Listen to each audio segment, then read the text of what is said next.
Fellow conspiracy realists, we are returning with an episode about something that was quite a hobby horse of ours for a while, the concept of biohacking. Matt, off air, we were looking through some of our files, and you said, Traywick. Yeah, I remember this really well. This is around a time when maybe we were just getting hip to it. The use of ketamine specifically as a drug to treat PTSD and other mental health issues. And, we were also looking around this time, this is 2018. So looking at psilocybin and other psychoactive substances that can be super helpful with those things. And when we heard about what happened to Aaron Traywick, or at least what allegedly maybe happened to him. Right. It was utterly fascinating. And, this entire episode, it makes you wonder, right? Because I don't know how deeply we go into it, but maybe in just my personal weird mental travels, thinking about what a sensory deprivation tank can actually do for the inner space, and then what happened to Aaron, I don't know. It's weird, man. Yeah, as you know, I'm a big fan of sensory deprivation in general, so I think this hit both of us on a personal level. Here we are, without further ado, from December 2018, the mysterious death of biohacker Aaron Traywick. From UFOs to psychic powers and government conspiracies, history is riddled with unexplained events. You can turn back now, or learn the stuff they don't want you to know.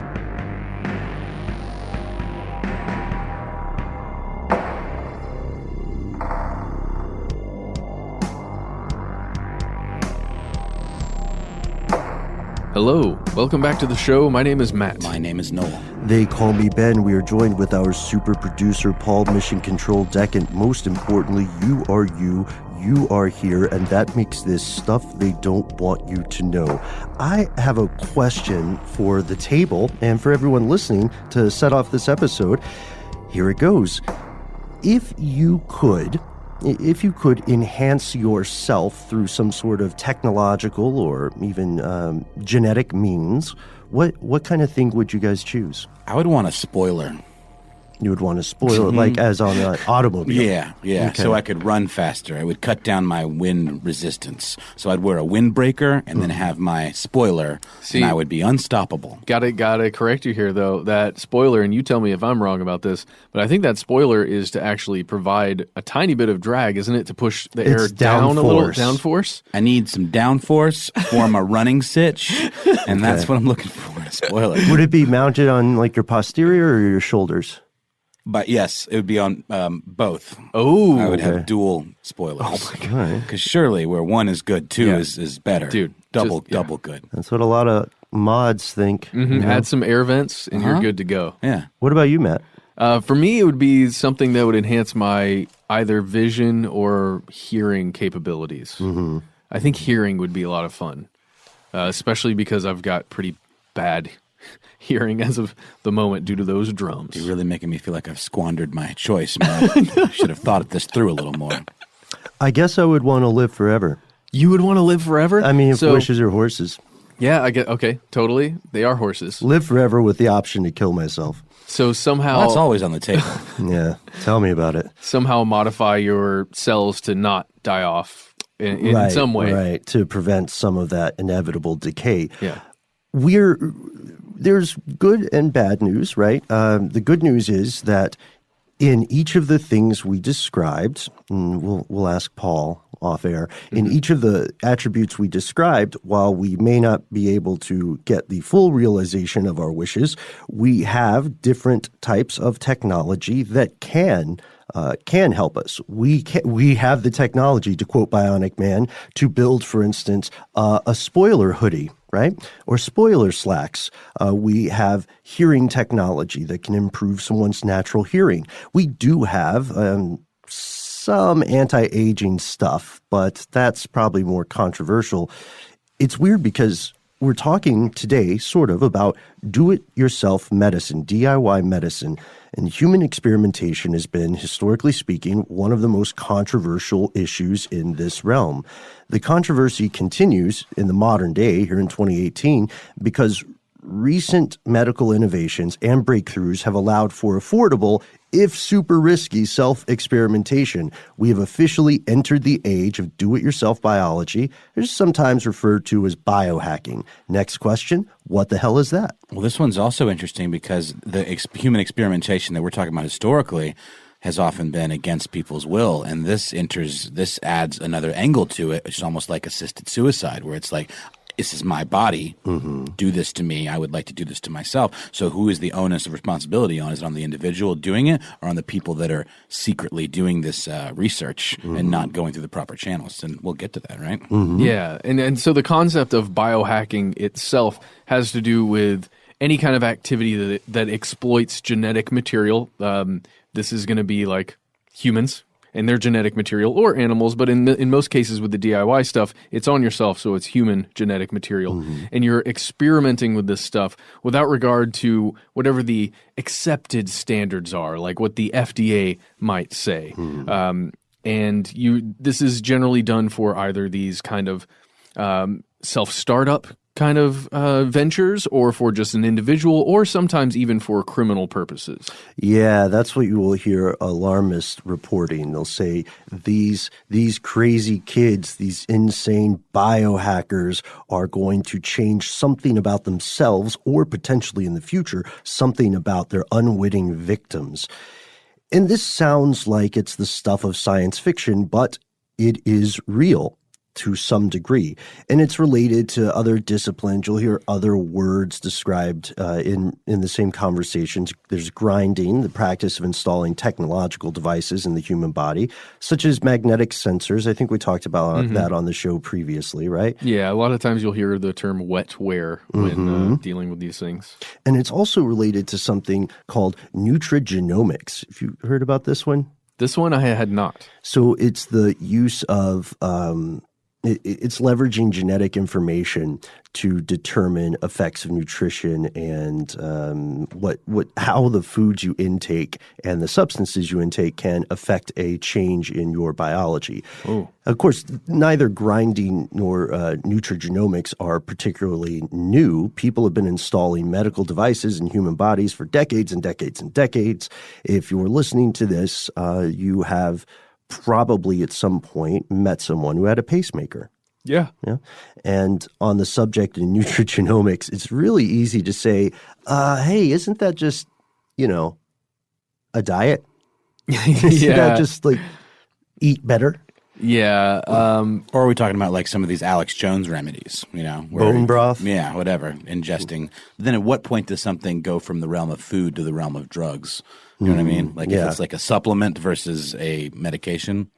This is something my wife has been talking with me recently, because she follows someone called the medical medium, who is this guy who is, I guess, a nutritionist, but he also claims the phrase medical medium. He claims to be able to walk up to someone and basically say what their ailments are without knowing anything about them. Can you guess their age and weight too? Yeah. I'm assuming it sounds like a parlor trick, right? Is it like the marbles in a jar thing? Pretty much, but with like blood and organs? It feels like some kind of cold reading, right? That's what I immediately, that's what triggers in me when I hear it. But the guy I don't know if he invented it, but he popularized this thing that is very similar to nutrigenomics, where it's, what is it? Celery juice? That has become, I guess, all the rage in wealthy parts of America. Oh, okay. Where you just drink celery juice all day long and it's going to change your body somehow. I don't know. Do they sell it at Whole Foods? Do you have to juice it yourself? It was what Diana told me is that it was sold out of Whole Foods for a while there because this guy popularized it so hard. So you can't find celery anymore. There's a big run on celery. There's a run on celery. Ideally, you would want to juice it yourself. I would think. It's fresh, exactly. Right? Did you? Somebody check me on this, but side note, it is more expensive for your body, calorically speaking, to consume celery like you're losing calories or This you're is- burning them when you eat them? This is my belief because I've heard that too, Yeah. but I don't know if it's true. All right, so let us know, celery fanatics in the crowd. And if you are a celery juice enthusiast, tell us about your nutrigenomic journey. This stuff parallels closely with a philosophy known as transhumanism, the idea that through our own gut gumption, technology, and can-do-itiveness, we can improve ourselves and become something that transcends the idea of Homo sapien. Love it. Yeah. It's a cool idea. It's fraught with problems. We've talked before about the Gattaca possibility. We've talked before about how based on the way the world works now, economically speaking, the first people who would become truly transhuman would likely be very, very wealthy people or people who are transformed into weapons of war. Unfortunately, that's just how things look. But our story today takes place in this murky world of biohacking, of transhumanism. But this isn't exactly a dive into the ethical complications of unsupervised self-experimentation. In fact, it's a little more true crime than tech. It's a little more murder than medicine. It's time to meet Aaron Traywick. So Aaron Traywick was born December 19th, 1989. He was a transhumanism activist and also the CEO of a company called Ascendance Biomedical, which aimed to make new, revolutionary, and affordable gene therapies capable of treating previously incurable afflictions, let's call them, like herpes or HIV, things that medicine has yet to figure out a solution for, that we just people who have them, they live with them, for the rest of their lives. Yeah, and the emphasis there is on cure, Yes. right? So Not treatment. Not treatment. So most many diseases or afflictions have very effective treatment regimens, right? And they can repress the symptoms or the consequences of a condition, but they will not cure it, which works out great for pharmaceutical companies. And I'm not saying that that's what they want to happen, but It's somebody paying you $500 a month for the rest of their life, that's a guaranteed income stream. We've kicked this old chestnut down the street many a time, right? Where it's like, does it benefit anyone that's making money off of treatment to cure something? Yeah. Are people actively holding back said cure?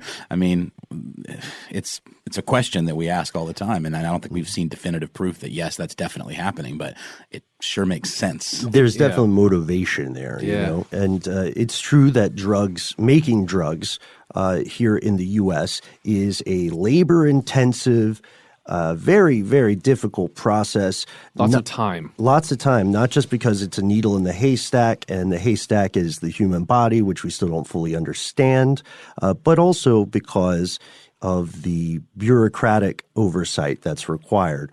And that comes into play here later.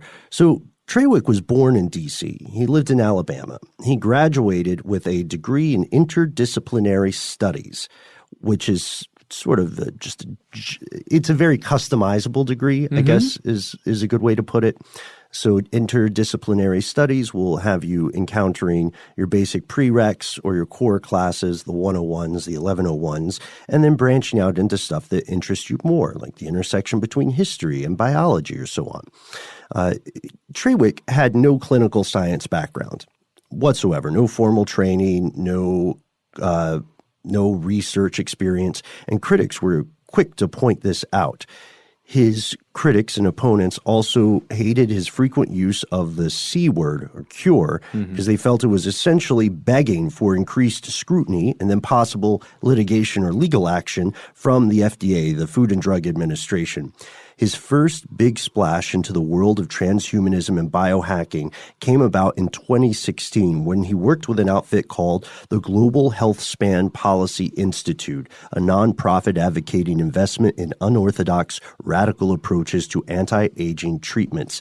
There's a story here, and it may It may bias some of us against Traywick, but it is important to know it's completely true. He got hired because the company was run by his adoptive cousin, a person named Edwina Rogers. She was a lobbyist, former advisor to W. Bush. Just really fast, because Traywick was not his given name. He was adopted by the Traywick family. That is correct. Yeah, he was adopted by the Traywick family, and he's not a blood relation to Rogers. So he graduates from college, and he calls Rogers and asks for some career advice. She says, well, what are you interested in? And one of the topics that came up was the idea of life extension, just another way to package anti-aging. Mm-hmm. That's a passion she shared with him. And, by the time you get toward the end of your individual story, most people are very interested in life extension or anti-aging. She decided to start an organization dedicated to expanding healthy human lifetimes. So she founded this GHPI, and then she installed Traywick as the CEO. She also, trying to be a good family member, she also helped him move into the house that she and her husband shared in Washington, D.C. 3 weeks into his stay, things started to go south. Traywick told Roger's husband, a Mr. Niemeyer, that after college he had lived in a tantric sex house in Colorado, and he started talking about his experience there. Mr. Niemeyer was not happy or impressed, and we have a quote from him about his opinion of Aaron Traywick. He had delusions that women wanted him. He'd be talking with them and promising them meetings with senators. And this is outside of the quote. He also said that at one point, Mr. Traywick referred to the women he slept with as my skanks. Gross. All class. So Rogers realized fairly quickly into this that Traywick was lying to both her and her husband. Traywick was intercepting professional correspondence that was meant for Rogers, and at least once he took an airplane ticket and a conference invitation on her behalf. So they said, we want you to come to this conference. And he said, oh, they must be me, or I want to go. It's just a little bit of a credit hog. And one night in late March, when Rogers' husband was out of town, Traywick attempted to force his way into her bedroom at 2 a.m. This was one of the last straws. Rogers fires him on July 17th, 2016. He continues to tell people he works at the nonprofit for about a year afterward. And then he goes on to found what you had mentioned earlier, Noel, Ascendance Biomedical in 2017. Yeah, that's right. And this organization had a mission, and it was, quote, to make cutting-edge biomedical technologies available for everyone. And there was, of course, a controversy from the start, as you might imagine. Ascendance aimed to save money by avoiding the rigor and expense of clinical trials, those pesky clinical trials, and FDA oversight. That seems highly problematic, doesn't it? Mm-hmm. Yeah, and again, it gets back to that whole idea of those trials. That process is crazy expensive and also takes a ton of time. Both of those are directly linked. And according to Traywick, he said that this kind of getting around these regulations is not illegal. And here's a quote. There are breakthroughs in the world that we can actually bring to market in a way that wouldn't require us to butt up against the FDA's walls, but instead to walk around them. Oh. And what they're talking about, essentially, is self-experimentation. Self-experimentation is strongly discouraged by agencies like the FDA, but it's difficult for regulators to intervene unless you are using a drug that is already a scheduled drug, unless you're saying, I want to figure out the benefits of heroin or MDMA. They can't really prosecute you. If you say, I'm going to live on a diet of celery juice and buttermilk, for 3 months and just see what happens to my body. And wheatgrass. Very important component. They can't stop you because it comes to a matter of personal liberty, right? But my question is, this guy sort of casts himself as being at the forefront of this, self-discovery, self-experimentation field. But it seems here that he's almost using this as like a workaround for his company. Right. So he doesn't actually have to spend the money that it takes to do the research and to do the. I mean, you can say what you will about the FDA and how long or that approval process takes, but this does not seem magnanimous in the way that it's being discussed here. Yeah, it's a good point. What are the true motives versus the stated motives here? And equally important, what did Ascendance Biomedical actually do? We'll tell you after a word from our sponsors.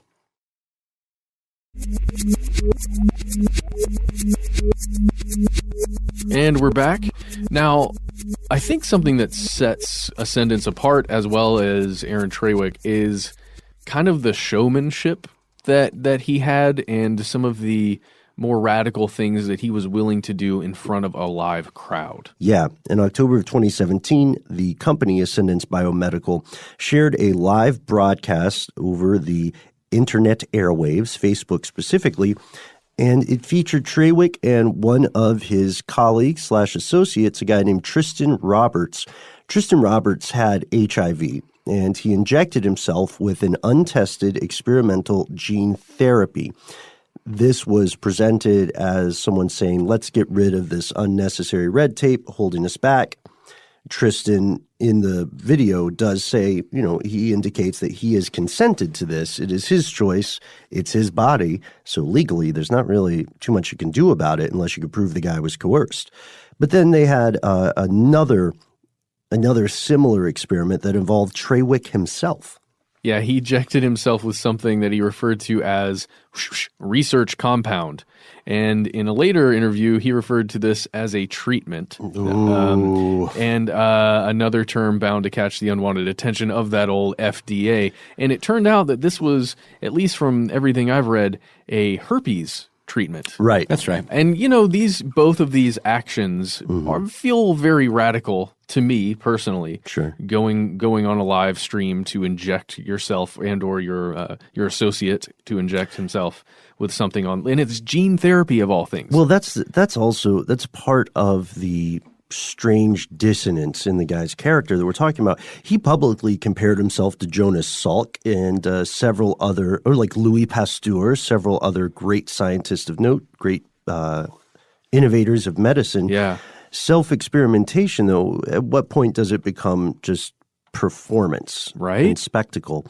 So it's not a surprise that he was a controversial figure in the transhumanism or biohacking community. His critics, and there were many, saw him as little more than a smooth-talking showman, prone to overpromising and rushing headlong into these deadlines that were just cartoonish without realizing the extent of research and science that was required to accomplish the goals. His friend Tristan Roberts, who we mentioned earlier, put it this way. He has a great quote about this. He seems to promise anything to everyone who was looking for something. He was actually developing some of the things he was saying he was developing. On the other hand, it did seem like he would take any money that people handed him with no regard for executing. And here's a question.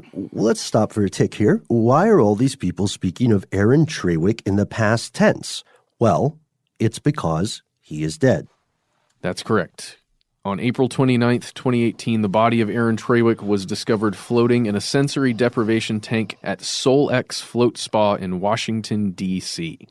And a sensory deprivation tank is a meditative, mildly therapeutic thing wherein you float with minimal clothing or nude in a body of water or fluid, highly salty water as well. So that you can float similar like Dead Sea level, and you are left alone with your thoughts. Yeah, it's usually dark, quiet, and just your mind is released a bit from its body. And some people, it would cause serious anxiety. Right. Me being one of them, I think just the idea of this does not appeal to me. But our cohort, Robert Lamb from Stuff to Blow Your Mind, enjoys them and does them quite regularly. And some people say that it's almost a psychedelic experience where you see things behind your eyelids and the absolute lack of any sound or sight creates these very intense kind of visions or whatever. And the Metro PD found him right after there was a 911 call where I believe the I believe he was in the capsule or, in the contraption for long enough. He was in there longer than he was supposed to be. And after a certain point, the capsule automatically drains of the fluid. Is that correct? Correct. Okay. Yeah. And it's in there on purpose just to make sure nothing's wrong. And it also lets you know that, hey, your session's over. Mm-hmm. Yeah, we have a whole story here, but he was found unconscious inside this float tank, and then he was pronounced dead at 11:31 a.m. that day.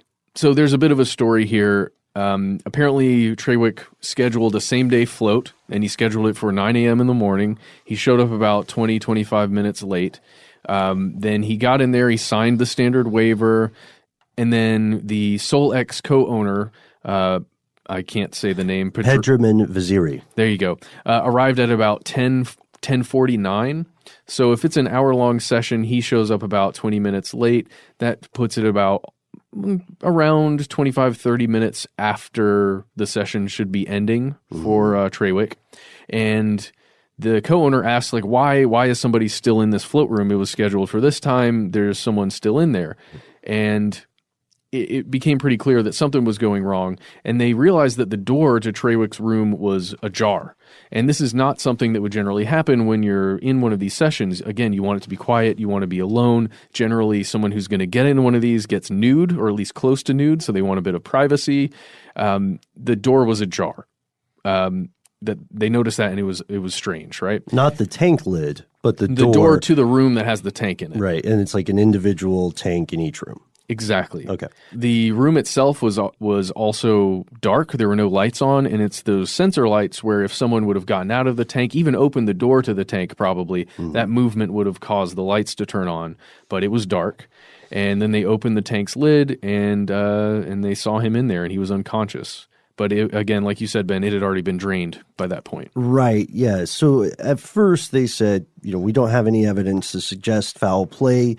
One of Traywick's cousins told the New York Times that police had found ketamine in Aaron Traywick's belongings, specifically in his pockets. This is important because of what the autopsy ascertained. So Bloomberg News published some details of the autopsy findings, and here's what they had to say. Aaron Traywick, they refer to him as the controversial 28-year-old biohacker who was found dead in this sensory deprivation tank, accidentally drowned, and he had ketamine in his system. The autopsy report that was given to Bloomberg showed that was the cause of death, was an accidental drowning, and they kind of vaguely blame ketamine, which is an anesthetic and it's used for recreation, but it's not like he overdosed on the drug. He was just under the influence of the drug and supposedly drowned as a result of being intoxicated and not having his wits about him, I suppose. Is that what you guys took away from this as well? Essentially, yes. And also it should just be noted here, while we're still in the investigation and discovery phase, that the Metro police that discovered him said there didn't seem to be any foul play involved in his death. Yes, and here's where the story takes a turn. You see, despite the findings of the autopsy that eventually emerged, despite the statements of the police department at the time, many people, both supporters and critics, as well as bitter rivals and enemies, thought there was much, much more to the story of what really happened in that sensory deprivation tank on April 29th. And we'll dive into that after a word from our sponsors.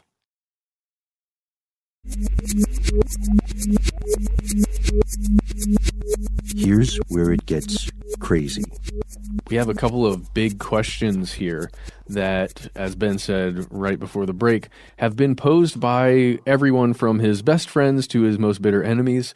And the first one is, did Aaron Traywick in some way fake his death? Have I ever mentioned this word on this show before? Surely I have.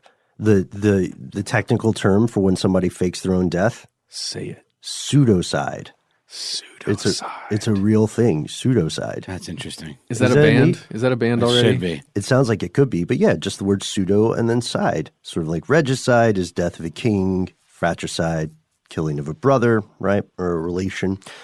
So Also, there's this great book called Going Off the Grid, I think. Oh, Playing Dead. And it's about how difficult it is to successfully commit pseudocide. An author we still haven't interviewed. No, but we have talked with this author about interviewing them. I'm just embarrassed to follow up now. I know. How long has it been? Like 3 years? Oh, all Oh right. man. So how are you doing? We'll ask her about her newer books. Okay. So what happened here? We found this in a brilliant New York Times article that has one of my favorite quotes that doesn't really have anything to do with this situation. David Ishii is someone who was familiar with Traywick's work. He first became interested in genetic manipulation because he breeds dogs. And in a quote, he's referring to Traywick. He says, "A lot of people want to go fast. Everybody who's new thinks they're going to have a pet dragon in 6 weeks, but biology beats you down and you realize, okay, this is going to take way longer than I expect. I just wanted to make dogs glow, and that's taken years." It's a real quote. Glow, like have shiny coats? Yeah, give them I got phosphorescent it. genes. Yeah. That's all he wanted. That would have been incredible, David Ishii. It seems like a pretty reasonable response. Yeah. Well, they refer to him as a researcher who worked at Ascendance, David Ishii. So I'm not sure how much association he actually had. That's what the New York Times says. Who knows exactly. But apparently, upon hearing this guy who's trying to make dogs glow, heard that, Traywick had died. And his first thought was that perhaps Aaron had somehow faked it and then run off with all the money that he'd been given by clients, which if that's his first thought, it kind of tells you, depending on how closely this guy worked with Traywick, it kind of tells you something about Traywick.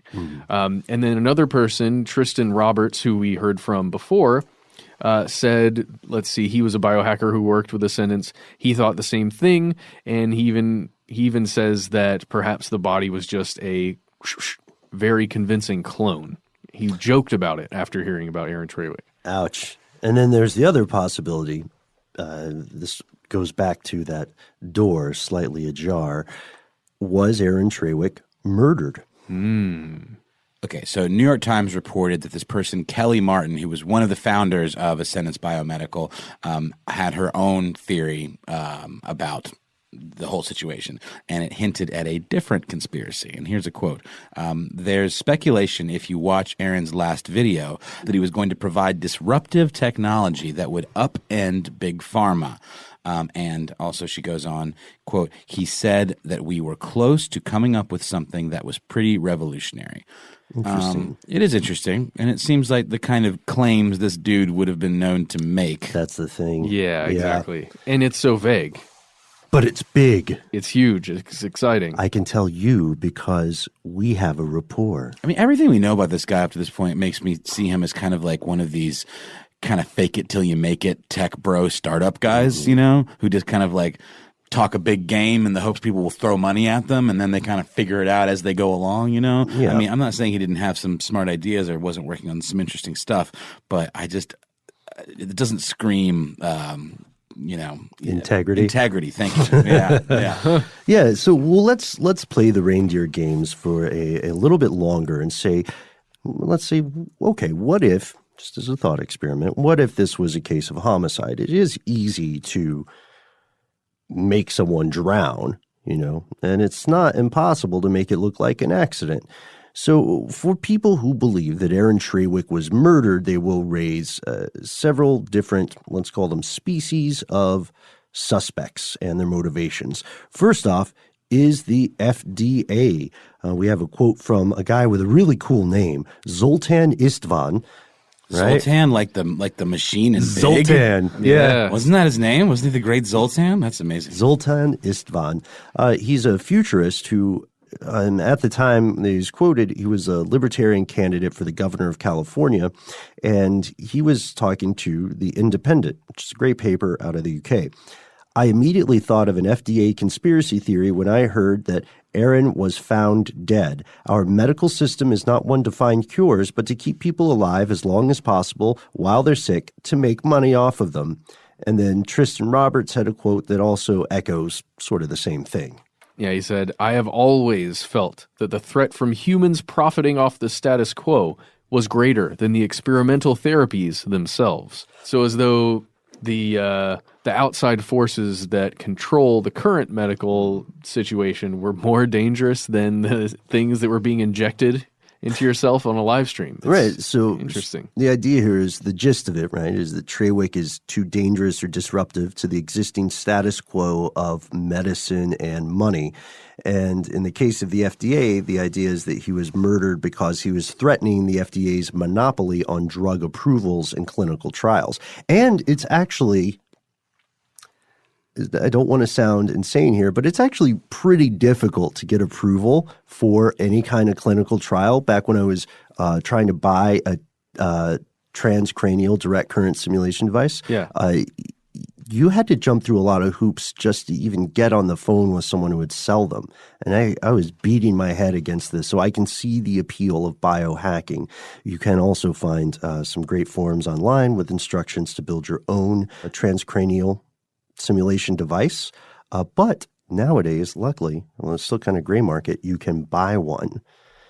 It has bad long-term effects on your IQ, though, so far as we know. What are the positive qualities of this thing? It puts you in, it creates that experience of being in the zone. You know, have you ever been, for instance, playing music and like a flow state or something? Yeah, it puts you in a flow state, and it will enhance various cognitive abilities, at least on the short term.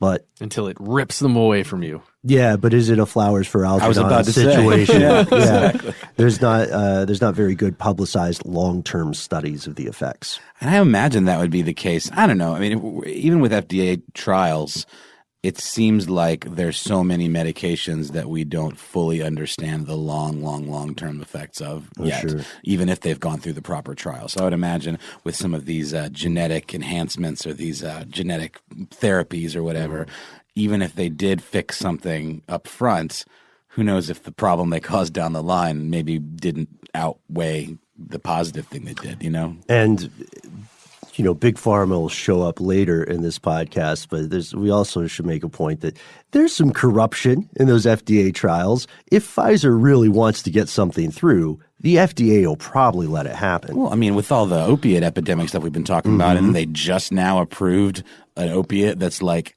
50 times more potent than OxyContin or something like that, or it was something like that. I mean, not that number exactly. Don't quote me on that, but it was significantly more powerful and concentrated. And they were just like, yeah, it's fine. Yeah. Let's put it out there. This didn't cause us like a huge problem before. You know, kids are too hyper. Maybe we should just give them, you know, opiates for children, right? Yeah. The opiate of the masses. Right. The opiate of the elementary school classes. Right? There you go. Ben, my man. Speaking of the FDA, right, they refuse to comment on the conspiratorial claims.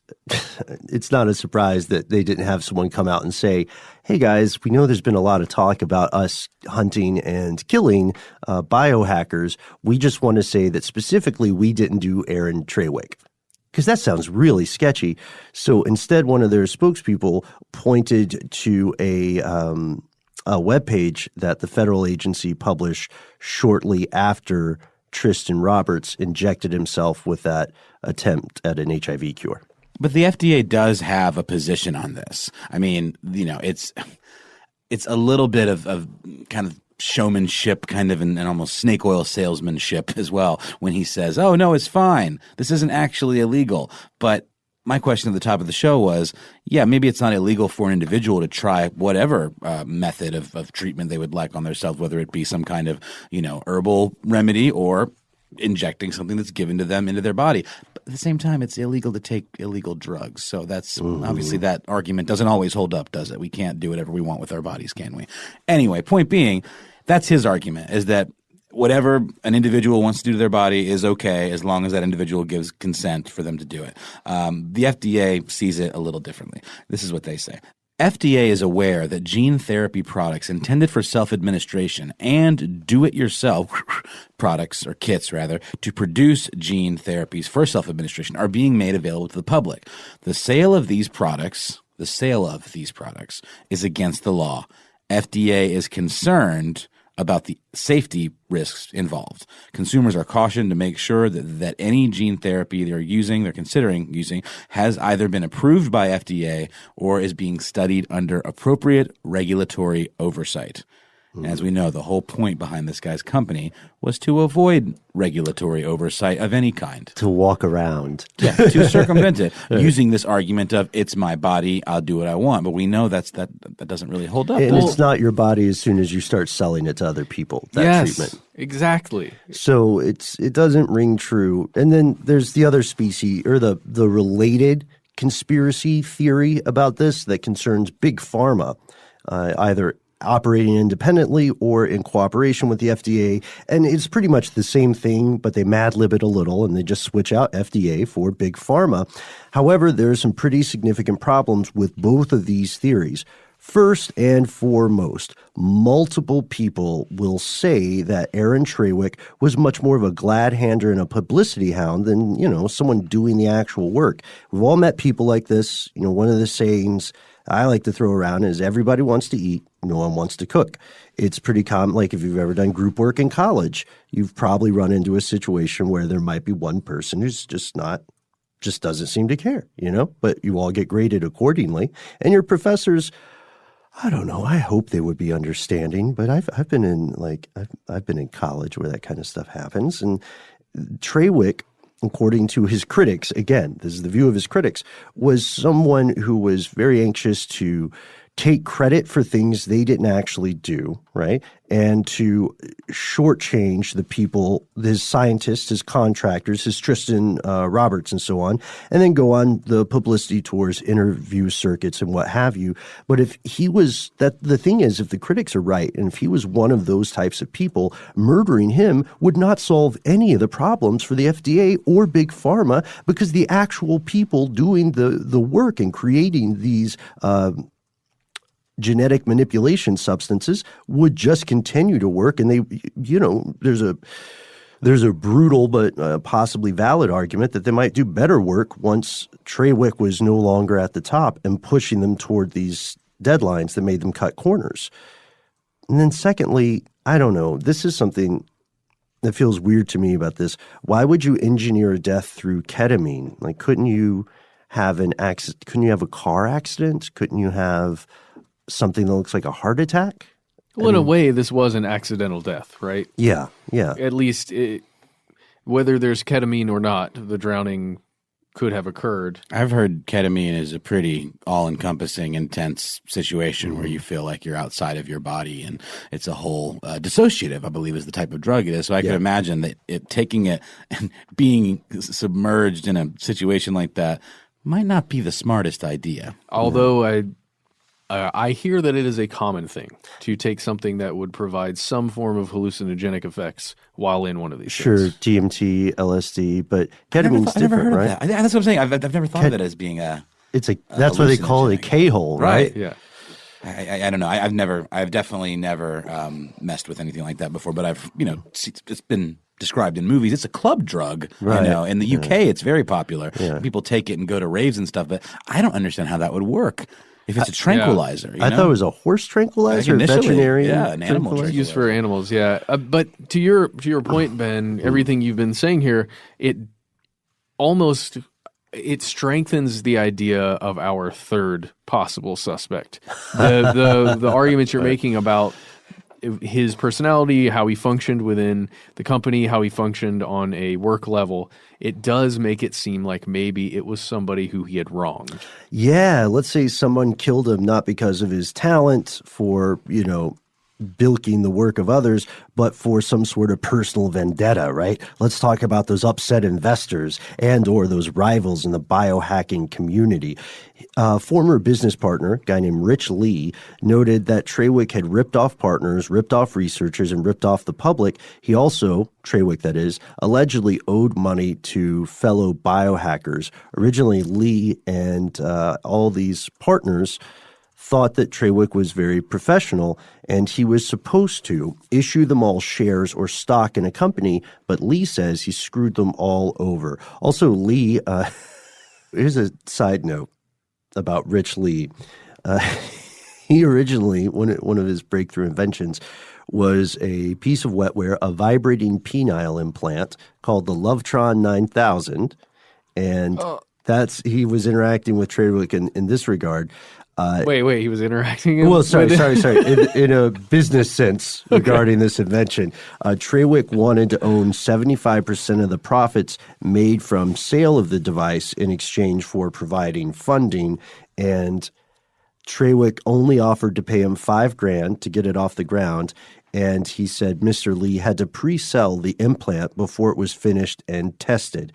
And then, Lee understandably is thinking, I can't pre-sell somebody an implant for their genitalia unless I'm convinced it's both going to happen and happen safely. Did you say the name of the thing? Lovetron 9000. The Lovetron. Yeah, I did. I love that. I love Tron that. You Lovetron 9000 that, right? So now we go back to Tristan Roberts' original joke about faking one's own death, committing pseudocide. Lee, it turns out, takes this idea seriously. Yeah, we have a quote here. It says, "Big pharma and government conspiracy theories started springing up after his death, but my first instinct was that he'd faked his own death and fled the country. Given the controversy surrounding him, some people suspected it would have been a hit, that another biohacker could have done it. And it does look pretty suspicious. From the outside, you'd point to a feud between biohackers." But what feud? Have we really seen like a real, tooth and nail fight between him and any other specific biohackers? Are these people that gangster? It's a good question. That's the thing. It seems more like people resented him. It seems that many people do feel like he stole their money, essentially, or swindled them, or stole their work. Or even stole their kind of cred in a way by like being so vocal and like outspoken on the internet and kind of hogging the limelight in a way. Whereas I almost want to, it feels to me like some of these communities would prefer to be a little more underground. Yeah, that's true. Yeah. Like how much of it is Ringling Brothers, how much of it is Sound and Fury, right? And it's strange because after Traywick lost his shareholders or skedaddled with their stuff, he started going really hard on his employees. He would announce these unrealistic deadlines to the media, to the public, and then he would pressure his researchers, again, the people doing the work, to cut corners on science to meet these crazy deadlines. It sounds a little bit like he was impulsively talking for a reaction in the moment and promising things that couldn't happen. This is also very common in politicians. Yeah. Or a purposeful way to put pressure on his employees. Just like put it out there, well, I said it, so now we got to do it. This also, this deadline rush and this kind of unsustainable growth that he was pushing for makes Lee believe a suicide is plausible. He says that Aaron was suing a few friends and media outlets for defamation, but 2 weeks before his death on the 29th, he dropped all of the lawsuits. Then he had a deadline coming up in a couple of days, one that there was no way in hell he was going to make. So does this mean that maybe he hit a wall of burnout and desperation and decided to quietly take his own life? If so, that's tough to say, because how many people choose that method of self-extermination? Well, there's, a couple of things really fast. I gotta point to the fact that ketamine can take you to that state of euphoria where perhaps if you knew you were going to die or kill yourself, you would not experience the pain and terror and horror of passing over. Like LSD with Aldous Huxley? Well, it's like, kind of like that, where it's been used before. I believe ketamine itself has been used. I know several drugs have been in assisted suicide to let people die without experiencing the existential the dread. Fear. Yeah. But he didn't overdose. There was nothing in his system that indicated that he took a drug to kill himself. He drowned. But perhaps not to overdose, but to die while on it. I'm just putting that out there. No, it's interesting. I'm just kind of being devil's advocate here. It's an interesting concept. I would lean much more towards an accidental drowning. While intoxicated. Yeah. I think that's where the story seems to lead us. right now, people still believe that there was something greater at play. Again, the primary thing is that if a large private or governmental organization was going to remove someone from the picture for this kind of genetic manipulation, it's far more likely that they would remove the people actually doing the manipulation, actually doing the research. They wouldn't need to get rid of someone who was more of a networker and publicity person. They would need to get rid of the scientists. And that's where we're at with this story. We would love to hear, if you're listening and you're part of the biohacking community, we'd love to hear your take. And I would completely agree with you, Ben, if it wasn't for that ajar door. Yeah, there we go. See? Because if he was in that sensory deprivation tank and he drowned in that sensory deprivation tank before it was drained, who opened that door? Is it possible that an employee opened it, found him dead, and said, like, I'm just going to go. Maybe he was just raised in a barn. Yeah, maybe he just didn't close. But no, because the person who puts him in the tank would have to leave the room. Yeah, exactly. So maybe they were raised in a barn, yeah? I don't know. It's possible some part of the story was raised in a barn. It's possible that there's a big barn element that we have not considered yet. A man is dead, you guys. I know. It is true. The loss of human life is always a tragedy, regardless of how people may or may not feel about Aaron Traywick. If you think that he was fighting the good fight and pushing technology forward, you can agree it's a loss. If you thought that he was more of a swindler and a credit thief, then it's still a tragic thing. It's a tragic event when someone dies. It is important to note, if we're talking about the actual medicine, this is another argument maybe against the FDA idea. Mm-hmm. Neither the herpes nor the HIV treatment actually worked. In fact, the guy who self-injected the HIV treatment, his viral load increased, I believe, after the injection. And he went back on his traditional HIV cocktail. Right. However, people in the community generally agree that love or hate, like or dislike, Aaron Traywick brought much more attention to the transhumanist cause, even, and his opponents are still saying bad things about the guy, even if it was just a cautionary tale about how to not go about doing things.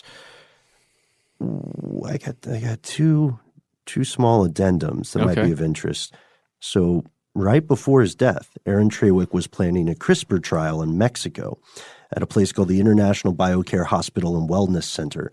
And the MIT Technology Review followed up on this lead. They did a great job, and they found that, yes, there was a trial. It was going to be for lung cancer. Participants had to pay $25 at first to have Aaron Traywick, I guess, evaluate them or interview them to see if they were a good fit for the trial. And the clinic confirms that they were in talks. They did get pretty far along in the process, but they're not going to go forward with the trial now that Traywick has passed away. So is somebody attempting to stop that trial specifically? Yeah, because it seems like, again, to our earlier points, the company could have continued along with that trial. Yeah, that's true. That is true. But, maybe he's the linchpin. It sounds like he was organizing a lot of stuff. Here's the last addendum, though. You guys remember recently, I think we had talked about this a little bit off air, maybe on our Facebook page. Here's where it gets crazy. Shameless plug. The story of the Chinese scientist who claimed to have made the world's first genetically modified children. Yeah. Also an ethical quandary, right? Because he sort of followed actually a similar path as this story that we're telling today, where he kind of did a lot of this stuff outside of oversight and then presented the findings in, I believe, a YouTube video of some kind or some kind of internet stream. He made an appearance at the Second International Summit on Human Genome Editing in Hong Kong. He did do something, though, where he revealed some part of his research online. I think it went viral or something. Maybe they recorded him saying it. Yeah. And I think the people in the room, the perspective was largely like pearl clutching and gasping. It's like, dude, what the hell? Like, you can't do that. Yeah, especially when you're in a room full of scientists who are saying, look, we're trying not to scare people, bro. Here's the thing about that scientist. The story just broke on December 3rd, today, as we record it. He is missing amid rumors of an arrest. Okay. No one knows where he is. They say he was placed under house arrest in Shenzhen after the conference, but his former workplace says the detention claims are inaccurate. We don't know where he is. Well, is this another episode? It very well may be, but it's probably a story for a different day, you know. Maybe his science was bad, maybe he got carried away, but I don't think that's a reason for him to get disappeared. Yeah. Maybe there's something else going on. Might have to look into it. All right, so what do you think? You got to write to us. You got to tell us. Go on, here's where it gets crazy. Let's have a discussion about this one. This feels like a good one. It's That's very on right. Facebook. It is on Facebook. Ben already plugged it really hard. It's a quick plug. It was a smooth slide into a segue of a plug. So find us on Facebook or on Twitter where we're Conspiracy Stuff. On Instagram, we're Conspiracy Stuff Show. If you don't want to do those things, you can give us a call, 1-833 STDWYTK. That's right. Leave a message. You might get on the air. We're going to have another one of those pretty soon. We got to do that. And what else here? We just want to have a discussion about this one, really. There's a lot of crazy stuff going on in this story, and we want to see maybe if you've uncovered something in this realm, in this world where Aaron Traywick existed that is so murky. And what do you think about biohacking in general? Yeah. That's the thing. So this is an interesting, tangentially related thing, and we'll get out of here before Mission Control kills us. Should it be illegal for people to use performance-enhancing drugs or technology in the world of sports? I ask this because in the old days of baseball, using a baseball glove was considered unsportsmanlike and cheating. Really? Yeah. I didn't know that. You're just supposed to... Bare knuckle it. Yes, bare knuckle it. Do you guys remember in the 2000s when it was illegal to take steroids? That was a crazy time. That's funny. That's funny, Matt. I like what you did there. Hey, if you don't want to do And that's the end of this classic episode. If you have any thoughts or questions about this episode, you can get into contact with us in a number of different ways. One of the best is to give us a call. Our number is 1-833-STDWYTK. If you don't want to do that, you can send us a good old-fashioned email. We are conspiracy@iHeartRadio.com. Stuff They Don't Want You to Know is a production of iHeartRadio. For more podcasts from iHeartRadio, visit the iHeartRadio app, Apple Podcasts, or wherever you listen to your favorite shows.